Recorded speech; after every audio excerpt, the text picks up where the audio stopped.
idea held by generations of citizens. Victory, hope. And individually, collectively, do the best we can. This is your victory. You know, being here with you brings back a flood of memories. I remember the first time I arrived on campus as an incoming law student in the fall of 1969, wearing my bell-bottoms, driving a beat-up old car with a mattress tied to the roof. I had no idea what to expect. Now, to be honest, I had had some trouble making up my mind between Yale and Harvard law schools. Then one day, while we were still in that period of decision-making, I was invited to a cocktail party at Harvard for potentially incoming law students, where I met a famous law professor. A friend of mine, a male law student, introduced me to this famous law professor. I mean, truly, big three-piece suit, watch chain. And my friend said, Professor, this is Hillary Rodham. She's trying to decide whether to come here next year or sign up with our closest competitor. Now, the great man gave me a cool, dismissive look and said, well, first of all, we don't have any close competitors. And secondly, we don't need any more women at Harvard. Now, I was leaning toward Yale anyway, but that pretty much sealed the deal. And when I came to Yale, I was one of 27 women out of 235 law students. It was the first year women were admitted to the college. And as that first class of women prepared to graduate 4 years later, the New York Times reported on Yale's foray into coeducation, noting that the women, quote, worked harder and got somewhat better grades than the 940 men graduating with them, a fact, they went on to say, that some of the men apparently found threatening. Well, I was shocked.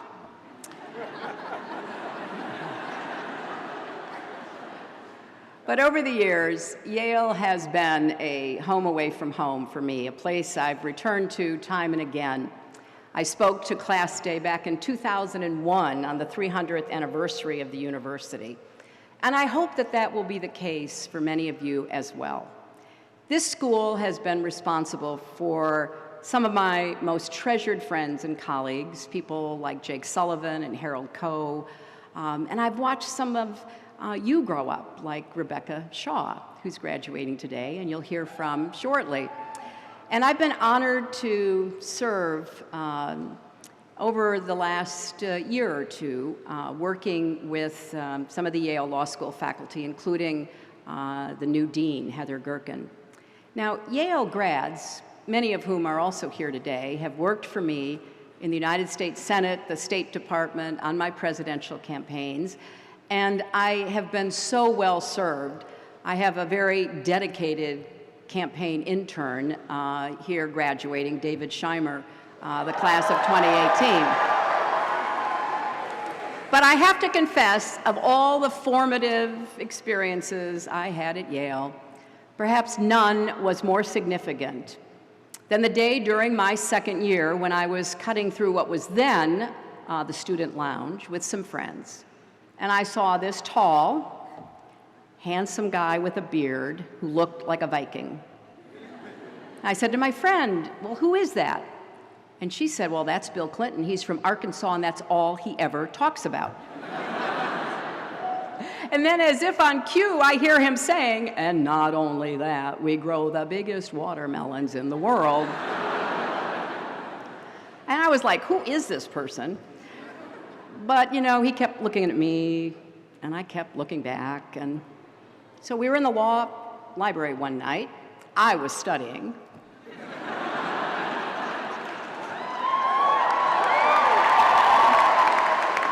But I couldn't help but see, you know, occasionally as I lifted my head up, that he was, again, looking at me. So finally I thought, this is ridiculous. So I got up, went over to him, and I said, If you're going to keep looking at me and I'm going to keep looking back, we at least ought to be introduced. I'm Hillary Rodham. Who are you?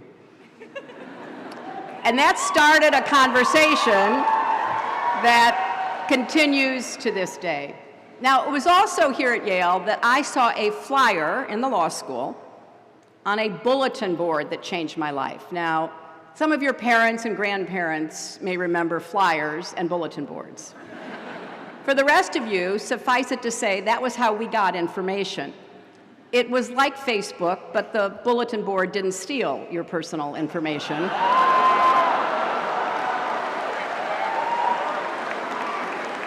So, one day, I saw a note about a woman named Marian Wright Edelman, a Yale Law School graduate, civil rights activist, who would go on to found the Children's Defense Fund.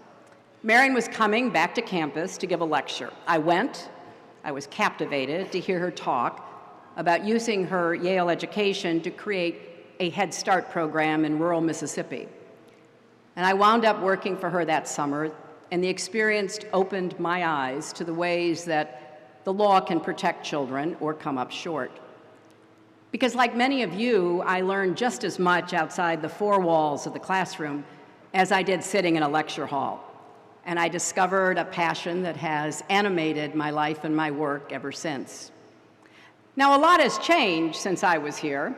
In 2019, Yale will celebrate the 50th anniversary of the matriculation of women at the college and the 150th anniversary of the first women graduate students at Yale. And I heard that Yale officially changed the term freshman to first year. I also heard, amazingly, that the Duke's men and the Whiffenpoofs have started welcoming women. Now, as for my long-lost Whiffs audition tape, I have buried it so deep, not even WikiLeaks will be able to find it. Because if you thought my emails were scandalous, you should hear my singing voice.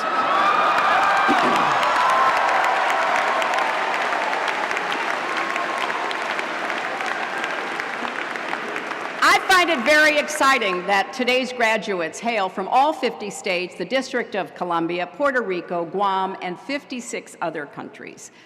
And in your 4 years on campus, you've survived late nights in the Bass cubicles and early mornings in the Sterling stacks. You've trekked up Science Hill. Maybe you've even found love at the Last Chance dance. And now you're ready to take on your next adventure. But maybe some of you are reluctant to leave. I understand that. It's possible to feel both.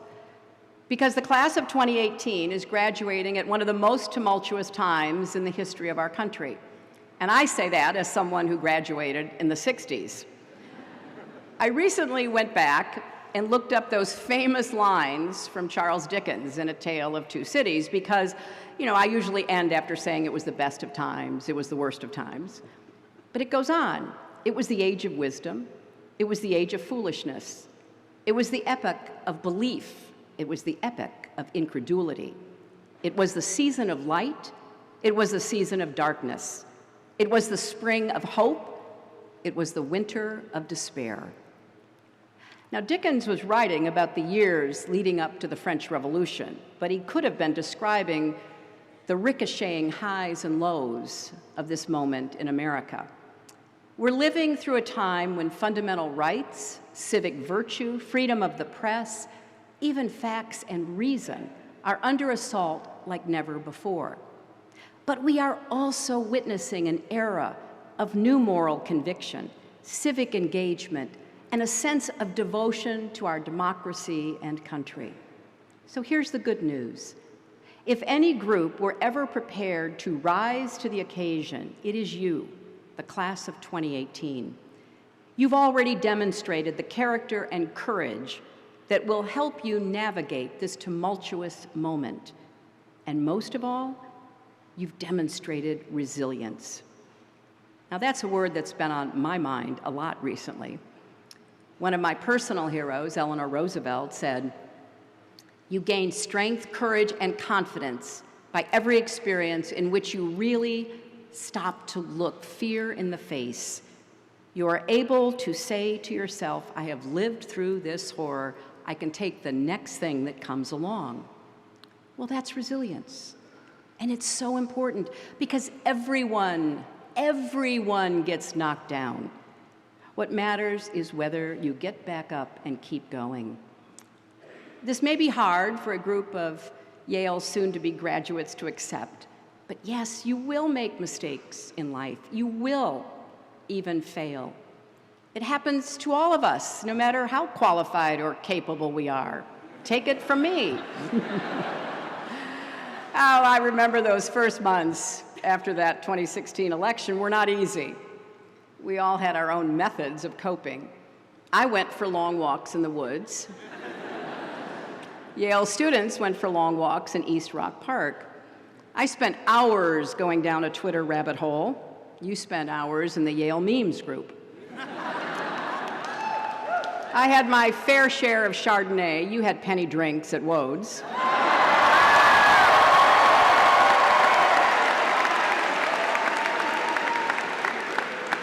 I practiced yoga and alternate nostril breathing. You took psych and the good life.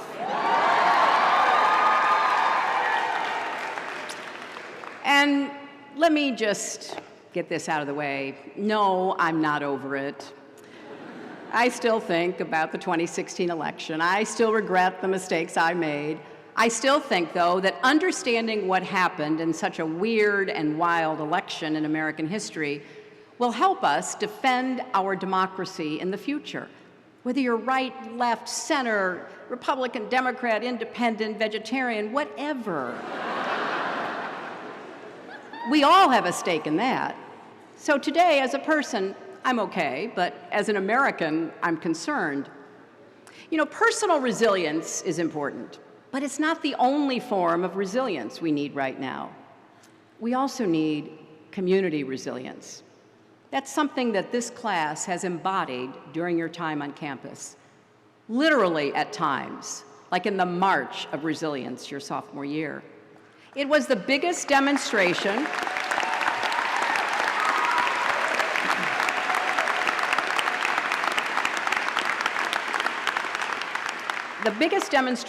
in the history of the school. That's 300 plus years. Led by women of color, supported by students and faculty determined to make Yale a more just, equitable, and safe place for everyone.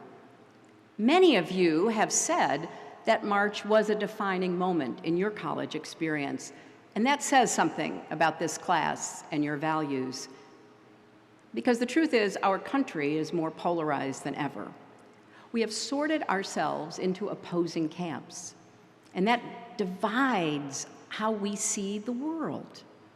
The data backs this up. There are more liberals and conservatives than there used to be, and fewer centrists. Our political parties are more ideologically and geographically consistent, which means there are fewer Northern Republicans and fewer Southern Democrats. And the divides on race and religion are starker than ever before. And as the middle shrank, partisan animosity grew. Now, I'm not going to get political here, but this isn't simply a both sides problem. The radicalization of American politics hasn't been symmetrical. There are leaders in our country who blatantly incite people with hateful rhetoric, who fear change, who see the world in zero-sum terms, so that if others are gaining, well, they must be losing.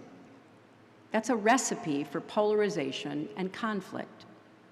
Our social fabric is fraying, and the bonds of community that hold us together are fractured. This isn't just a problem because it leads to unpleasant conversations over the Thanksgiving dinner table. It's a problem because it undermines the civic spirit that makes democracy possible, the habits of the heart that de Tocqueville found so unique in the American character. I believe healing our country is going to take what I call radical empathy.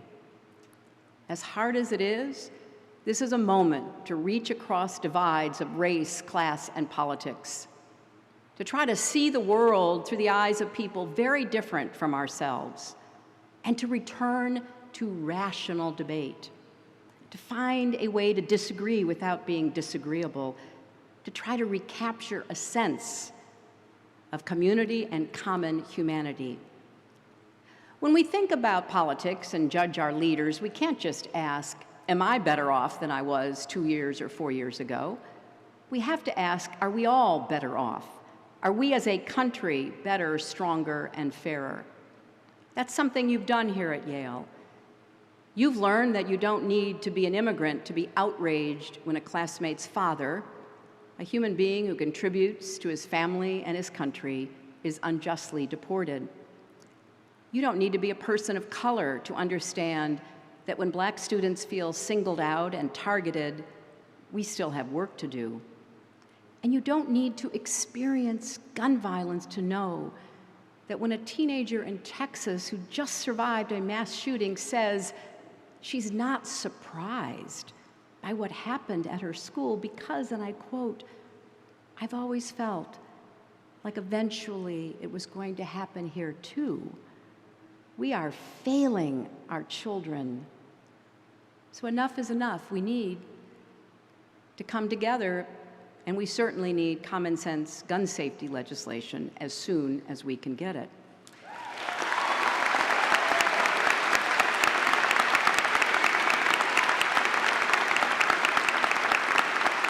Now, empathy should not only be at the center of our individual lives, our families, and our communities, it should be at the center of our public life, our policies, and our politics. I know we don't always think of politics and empathy as going hand in hand, but they can, and more than that, they must. As former Secretary Madeleine Albright writes in her terrific new book, Fascism, A Warning, she says, "This generosity of spirit, this caring about others and about the proposition that we are all created equal, is the single most effective antidote to the self-centered moral numbness that allows fascism to thrive."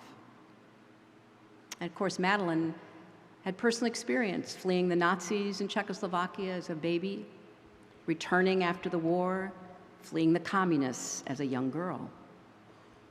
Now that brings me to one more form of resilience that's been on my mind over the last year, democratic resilience. In 1787, after the Constitutional Convention in Philadelphia, Benjamin Franklin, who, by the way, received an honorary degree from Yale, was asked by a woman in the street outside Independence Hall, "Well, doctor, what have we got, a republic or a monarchy?" And Franklin answered, "A republic, if you can keep it." Right now, we're living through a full-fledged crisis in our democracy. Now, there are not tanks in the streets, but what's happening right now goes to the heart of who we are as a nation. And I say this not as a Democrat who lost an election, but as an American afraid of losing a country. There are certain things that are so essential they should transcend politics. Waging a war on the rule of law and a free press, delegitimizing elections, perpetrating shameless corruption, and rejecting the idea that our leaders should be public servants undermines our national unity. And attacking truth and reason, evidence and facts should alarm us all. You and your parents have just paid for a first-class, world-class education. And as Yale history professor Timothy Snyder writes in his book on tyranny, to abandon facts is to abandon freedom. If nothing is true, then no one can criticize power because there is no basis upon which to do so. If nothing is true, then all is spectacle. I think Professor Snyder, both in that book and in his new one, The Road to Unfreedom, is sounding the alarm as loudly as he can. Because attempting to erase the line between fact and fiction, truth and reality, is a core feature of authoritarianism. The goal is to make us question logic and reason and to sow mistrust toward exactly the people we need to rely on: our leaders, the press, experts who seek to guide public policy based on evidence, even ourselves. Just this week, former Secretary of State Rex Tillerson said, If our leaders seek to conceal the truth, or we as people become accepting of alternative realities that are no longer grounded in facts, then we as American citizens are on a pathway to relinquishing our freedom. Perhaps a tad late, but he's absolutely right.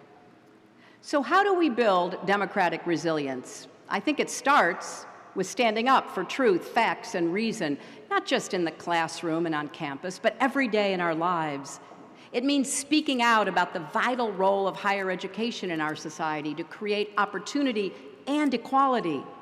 It means calling out actual fake news when we see it, and supporting brave journalists and their reporting, maybe even by subscribing to a newspaper.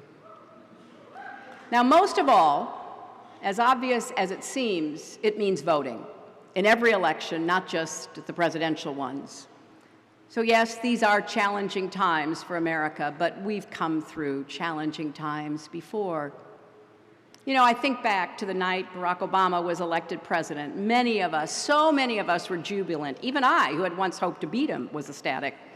It was such a hopeful moment. And yet in some ways, this moment feels even more hopeful, because this is a battle-hardened hope, tempered by loss and clear-eyed about the stakes. We are standing up to policies that hurt people. We are standing up for all people being treated with dignity. We are doing the work to translate those feelings into action. And the fact that some days it is really hard to keep at it just makes it that much more remarkable that so many of us are, in fact, keeping at it. It's not easy to wade back into the fight every day, but we're doing it. And that's why I am optimistic, because of how unbelievably tough Americans are proving to be. I've encountered lots of people in recent months who give me hope. The Parkland students who endured unthinkable tragedy and have responded with courage and resolve. The leaders and groups I've gotten to know through Onward Together, an organization I started after the election to encourage the outpouring of grassroots engagement that we're seeing. Everyone who is marching, registering voters, and diving into the issues facing us like never before, some for the very first time in their lives. And I find hope in the wave of women running for office and winning, and hope in the women and men who are dismantling the notion that women should have to endure harassment and violence as a part of our lives. So we have a long way to go. There are many fights to fight, and more seem to arise every day. It will take work to keep up the pressure, to stay vigilant, to neither close our eyes nor numb our hearts or throw up our hands and say, someone else take over from here.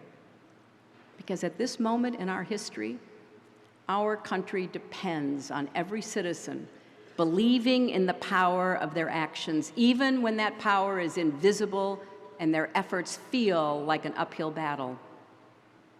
Of every citizen voting in every election, even when your side loses. It is a matter of infinite faith, this faith we have in the ability to govern ourselves, to come together, to make honorable, practical compromise in the pursuit of ends that will lift us all up and move us forward. So yes, we need to pace ourselves, but also lean on each other, look for the good wherever we can, celebrate heroes, encourage children, find ways to disagree respectfully. We need to be ready to lose some fights, because we will. As John McCain recently reminded us, no just cause is futile, even if it's lost. What matters is to keep going, no matter what, keep going.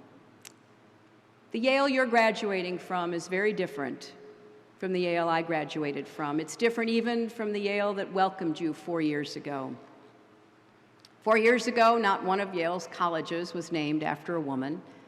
Today, students are carrying on the legacy of a trailblazing LGBT civil rights activist at Pauli Murray College and celebrating one of Yale's own hidden figures at Grace Hopper College, named after the naval officer who happened to be one of the first computer programmers in America. Those changes didn't happen on their own. You made them possible. You kept fighting, you kept the faith, and because of that, in the end, you changed Yale as much as Yale changed you. And now it's time for you to make your mark on the world. I know the best for you, for Yale, and for America is yet to come, and you each will have a role to play and a contribution to make. Thank you, and congratulations to the class of 2018.